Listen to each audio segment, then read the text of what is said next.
এখন সলভ করবো হচ্ছে ফল 23। এটার মধ্যে দিয়ে আজকে আমরা কোশ্চেন 2 এর সলভ করে পজ করব। এর পরবর্তীতে যদি আর কোনো সলভ আপনাদের লাগে তো হচ্ছে কমেন্টে জানাবেন। যদি অনেক মানুষের সেম জায়গায় প্রবলেম থাকে আর আমি ফ্রি টাইম ম্যানেজ করতে পারি, দেন সেটা সলভ করে এই প্লে লিস্টে আপলোড করে দিই। তো এইখানে হচ্ছে আমাদের কোশ্চেনটা মোটামুটি ইজি আছে, শুধু একটা জায়গায় একটু ঝামেলা, সেটা হচ্ছে মাঝের এই জায়গাটা হচ্ছে ঝামেলা। এই জায়গাটা যদি সিম্পলিফাইড আমরা করতে পারি তাহলে কোশ্চেনটা আসলে অতটা কঠিন না। তো আমরা হচ্ছে আগের বারের মতোই অ্যাজ ইউজুয়াল আমরা হচ্ছে যে জিনিসটা করি, সবার আগে দেখি যে হাই সাইড এবং লো সাইড হচ্ছে ফাইন্ড আউট করা। তো আমরা দেখতে পাচ্ছি হচ্ছে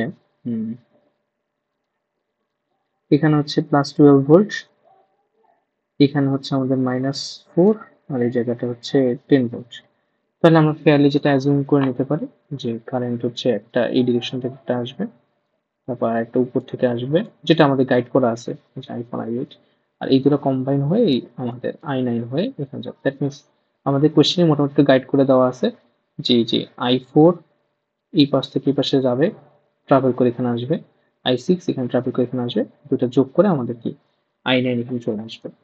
তো আমরা হচ্ছে এখন ডিরেকশনটা বুঝে গেলাম। তো এই অনুযায়ী আমরা আগে ফাইন্ড আউট করার ট্রাই করব যে আমাদের কোন কোন জায়গায় হচ্ছে ফরওয়ার্ড থাকবে আর কোন কোন জায়গায় রিভার্সে থাকবে। তো আমাদের ডিরেকশন অনুযায়ী এই ডিরেকশনে এইখান থেকে কিছু হচ্ছে কারেন্ট এখানে যাবে, দেন একটা পোর্শন এই পাশে আর একটা পোর্শন এই পাশে স্প্লিট হয়ে যাবে। দ্যাট মিনস আমাদের এটাও ফরওয়ার্ড আছে এটাও ফরওয়ার্ড আছে, কোনো ঝামেলা নেই। তারপর এখানে যে কারেন্টটা আসবে সেটা দুই ভাবে স্প্লিট হবে, একটা পোর্শন এদিকে যাবে আর একটা পোর্শন এদিকে যাবে। তো দেখা যাচ্ছে আমাদের এই জার্মেনিয়ামটা সেটা হচ্ছে কি রিভার্স বায়াস হয়ে গেছে, তার মানে এটা হচ্ছে আমাদের বাদ। তার মানে এখানে আর এই পাশে কোনো কিছু কারেন্ট যাবে না, i4 পুরাটা এই পাশে আসবে, এসে আমাদের এই পাশ দিয়ে হচ্ছে যাবে, যাওয়ার পরে হচ্ছে একটা পোর্শন এই ডিরেকশনে যাবে আর একটা পোর্শন এই ডিরেকশনে যাবে। এই পোর্শন থেকে যে ডিরেকশনটা এখানে আসবে সেইটা হচ্ছে এদিকটা যাবে না, সেটাই হচ্ছে এদিক দিকে এসে আমাদের এই ডিরেকশনে হচ্ছে ট্রাভেল করবে। তো আমি আরেকবার এই জায়গাটুকু দেখাই, এখান থেকে কারেন্ট আসলো, এখানে হচ্ছে রিভার্স বাস এখন ওপেন হয়ে যাবে, এখানে যাবে না, পুরোটা এই দিক দিয়ে যাবে, এসে দুই ভাগে ভাগ হলো, একটা অংশ এদিক দিয়ে এসে এখানে গেলো, আর একটা অংশ এখান দিকে দেখবে এখানে এসে এখানে আসলো, তারপর দুইটা আবার যোগ হয়ে এই ডিরেকশন হচ্ছে কারেন্ট হবে। আর এই দিক দিয়ে যেটা আসবে সেটা হচ্ছে উপর থেকে নিচে নামবে, নেমে একটা অংশ এই ডিরেকশন যাবে আর একটা অংশ এই ডিরেকশন যাবে। তাহলে এগুলো আমাদের মোটামুটি সবগুলোই কি ফরওয়ার্ড বায়াসই আছে, কোনো ঝামেলা নেই। তারপরে হচ্ছে সবগুলো যোগ হয়ে আমাদের এখানে i9 হয়ে নিচে যাবে। তো মোটামুটি এখান থেকে আমরা হচ্ছে শুরুতেই হচ্ছে শুধু একটাই ওমিট করতে পারছি, সেটা হচ্ছে কি আমাদের এই জায়গাটা, এই জায়গাটা হচ্ছে আমরা সাদা কালার দিয়ে ওপেন করে দেব, এই জায়গাটা হচ্ছে আমাদের ওপেন হয়ে যাবে। গেল। আর এখানে অ্যাজ ইট ইজ আমাদের এটার বদলে হচ্ছে কি হবে, একটা হচ্ছে 0.7 আর এখানে কি 1.2, তাহলে দুটো প্যারালালের মধ্যে আমাদের সিলিকনটা থাকবে, গ্যালিয়াম আর্সেনাইডটা হচ্ছে আমাদের ওপেন হয়ে যাবে, গ্যালিয়াম আর্সেনাইডটা আমাদের ওপেন হয়ে গেল। তারপরে হচ্ছে এটা তো আইডিয়াল, আইডিয়াল হইলে তো এখানে আর আমাদের কোনো কিছু করতে হবে না, এখানে তো আমাদের এটা শর্ট হয়ে যাবে। আর এখানে সিলিকন, আর এখানে দুটোই সিলিকন আছে, তার মানে এটাও 0.7 এটাও 0.7, এখানে হচ্ছে দুটোই অন থাকবে। তো আমাদের রাফলি যেটা হবে এইটা হচ্ছে মোটামুটি আমাদের ইকুইভ্যালেন্ট সার্কিট হবে, শুধু এই যে সেলগুলো আছে সেই সেলগুলো হচ্ছে টার্ন অন ভোল্টেজ দিয়ে হচ্ছে রিপ্লেস হয়ে যাবে। তো এখন আমরা হচ্ছে অঙ্কটা করা শুরু করি। তো মাঝের এই জায়গাটাই হচ্ছে একটু সিম্পলিফাই করে নিই। তাহলে আমি যদি এইটা একটু আঁকি, দেখেন এই পয়েন্টটা এটা ধরলাম এ, এটা ধরলাম হচ্ছে আমাদের বি, এটা বি। তাহলে আমাদের এখান থেকে এ আর বি এটা যদি আমি রিড্র করি তাহলে জিনিসটা কিরকম হচ্ছে, এখান থেকে এই পর্যন্ত একটা ডিস্টেন্স, সেটা হচ্ছে আমাদের কত 2.2, এখান থেকে এই ব্রাঞ্চটা গেল, একটা ব্রাঞ্চ গেল গিয়ে একটা হচ্ছে কি 2.2, 2.2 ডিস্টেন্স। এটা তো আইডিয়াল, আইডিয়াল তো অন হলে শর্ট হয়ে যায়, তো শর্ট হয়ে গেলে ওটা একটা তারই থাকবে, তাহলে এই একটা তার আমার কিসের বিতে কানেক্ট হলো, তাহলে এই একটা তার আমার বিতে কানেক্ট হলো। এটা হচ্ছে এই পোর্শনটা। এটা হচ্ছে এই পোর্শনটা আঁকলাম। এবার হচ্ছে এই পোর্শনটা কি, এই V3 থেকে, এটা তো আমাদের এই জায়গাটাতে V3 ছিল, এখান থেকে আরেকটা 2.2 এসে হচ্ছে আমাদের কিসে কানেক্ট হচ্ছে, B তে কানেক্ট হচ্ছে 2.2।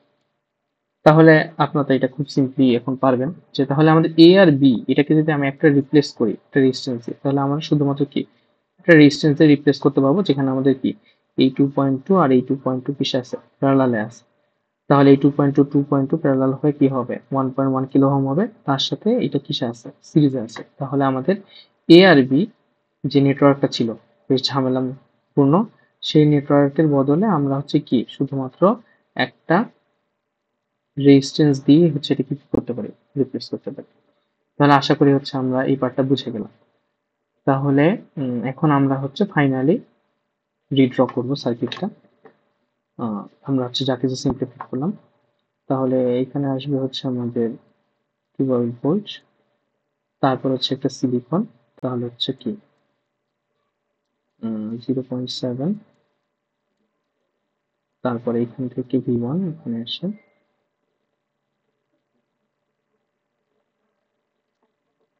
এটা হচ্ছে আমাদের 4.7 কিলো ওহম। তারপর এখান থেকে এখানে আসলো, এখান থেকে এখানে গেলো, আমরা এই পয়েন্টে গেলাম। এই পয়েন্ট থেকে বি পয়েন্টে আমরা সিম্পলিফাই করে পাইছি একটাই রেজিস্ট্যান্স, সেটা হচ্ছে কি 2.2।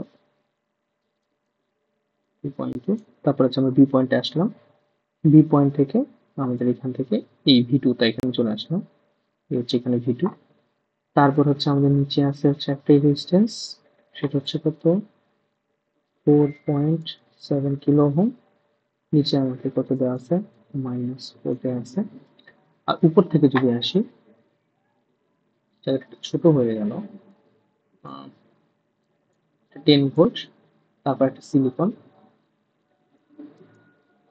সেটা হচ্ছে 0.7। তারপরে আমরা দুইটা ব্রাঞ্চ, দুইটা সিলিকনের, এখানে একটা 0.7, এইখানে একটা 0.7, তারপর এই দুটো মিলে এখানে কানেক্ট। তাহলে এইটা এখন হচ্ছে আমাদের ইকুইভ্যালেন্ট সার্কিট। এখন এইটা হচ্ছে আমাদের সলভ করতে হবে। এটা ছিল 0.7। তো আমরা এক এক করে আসি। তো শুরুতে এইটা যদি 10 ভোল্ট হয়, এখানে হচ্ছে কি আমাদের 0.7 ড্রপ হয়েছে, তাহলে এই জায়গাটা আমাদের ভোল্টেজ কত হবে, 10 মাইনাস 0.7, তার মানে হচ্ছে 9.3। তারপরে হচ্ছে আমাদের আরো 0.7 ড্রপ হলো, 9.3 মাইনাস 0.7, এখান থেকে এখানে আসতে আবার 0.7 ড্রপ হচ্ছে। ড্রপ কিভাবে, এই যে এখানে প্লাস এখানে মাইনাস, আমরা প্লাস থেকে মাইনাসে যাচ্ছে, তার মানে ড্রপ হচ্ছে। তাহলে এখানে আমাদের ভোল্টেজটা হয়ে গেল কত, 8.6 ভোল্ট। এবার এই পাশ থেকে আসি, এখানে 12 আছে, এখানে 0.7 ড্রপ হচ্ছে, তাহলে হচ্ছে 12 মাইনাস 0.7, এটা করলে আমাদের এই পয়েন্টে ভোল্টেজ আসলে হচ্ছে 11.3 ভোল্ট। তাহলে আমাদের মোটামুটি প্রতিটা নোডের ভোল্টেজ আমরা পেয়ে গেছি। এখন হচ্ছে আমরা কারেন্ট গুলো বের করবো। তো কারেন্ট গুলা হচ্ছে এগুলো দিয়ে দিই। তাহলে আমাদের এইখানে কারেন্ট কত হবে, এখানে কারেন্ট হবে হচ্ছে এই পয়েন্টের ভোল্টেজ হচ্ছে কত, 8.6, 8.6 মাইনাস -4, এই পাশের ভোল্টেজ হলো -4 ডিভাইড বাই 4.7, এটা করে যা আসবে তা। তাহলে তারপরে হচ্ছে এখান থেকে এটা নাম দিলাম, মনে করি এটার নাম কি দেওয়া আছে, I9। এটা হচ্ছে আমাদের I9 ইজ ইকুয়ালস টু এত। তারপরে এখানে হচ্ছে, এখানে আমাদের কি দেওয়া আছে, এটা হচ্ছে আমাদের I4। এখান থেকে এটা যে যাবে সেটা হচ্ছে আমাদের I4। I4 সমান হচ্ছে এই পাশে থেকে এই পাশে যাচ্ছে, এখানে আমার ভোল্টেজ 11.3 মাইনাস এই পয়েন্টে ভোল্টেজ 8.6 ডিভাইডেড বাই 2.2, তাহলে আমরা I4 ও পেয়ে গেলাম। তাহলে এখানে যদি আমরা একটা কেসিএল অ্যাপ্লাই করি, এই জায়গাটা একটা কেসিএল অ্যাপ্লাই করি, তাহলে আমাদের এখানে উপর থেকে আসতেছে কত, উপর থেকে আসতেছে হচ্ছে I6, আর এই পাশ থেকে আসতেছে I4। তাহলে আমরা লিখতে পারি I4 is plus I6 incoming, আর আউটগোয়িং হচ্ছে আমাদের i9। তাহলে আমাদের এখান থেকে i4 এর মানও জানা আছে, i9 এর ভ্যালু জানা আছে, তাহলে আমি এখান থেকে খুব ইজিলি i6 এর ভ্যালু পেয়ে যাবো। এই জায়গার কারেন্টটা হচ্ছে আমরা i6 এর ভ্যালু এখানে পেয়ে যাবো। এখন আমরা হচ্ছে i7 আর i8 কিভাবে পাবো? i7 আর i8 দুটোই কি হবে, যেহেতু এখানে দুটোই অন আছে, তার মানে দুই পাশেই হচ্ছে ইকুয়ালি ডিভাইড হয়ে যাবে। তো আমাদের i6 ডিভাইডেড বাই 2, i7 এর ভ্যালু হচ্ছে তা হবে, i7 ও হবে হচ্ছে i6 ডিভাইডেড বাই 2। তাহলে আমরা i6 পাইছি, i7, i8, i9 পাইছি, দুই পাশে আসি।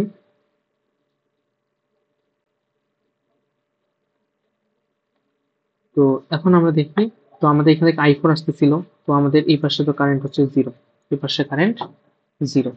এখন আমরা দেখছিলাম যে আমরা কারেন্টের ডিরেকশন এই পাশে ধরে নিয়েছি, তার মানে আর আরেকটা হচ্ছে এই পাশে, তাহলে আমাদের এই যে কারেন্টটা তার সাথে অপোজিট ডিরেকশন i5 দেওয়া আছে, তার মানে আমাদের এই ব্রাঞ্চের মধ্যে দিয়ে যে পরিমাণ কারেন্টটা যাবে তার কি হবে, নেগেটিভ ভ্যালুটাই হবে হচ্ছে i5। তো i5 এর ভ্যালুটা কোন জায়গাটায়, আমি হচ্ছে সিম্পলিফাইড জায়গাটা দেখাই। তো আমাদের বেসিক্যালি এই ডিরেকশনে কারেন্ট ফ্লো হবে, কিন্তু কোয়েশ্চেনে i5 চেয়েছে হচ্ছে এই ডিরেকশনে। তো আমাদের এইখানে কি হয়েছে, এইখানে আমাদের i4 এখান থেকে ঢুকতেছে, i4 ঢুকতেছে, আর সেটা হচ্ছে আমাদের দুইটা ইকুয়াল ব্রাঞ্চে গেছে। তাহলে আমাদের এখানে কারেন্ট ডিভাইডার রুল অনুযায়ী i5 হবে হচ্ছে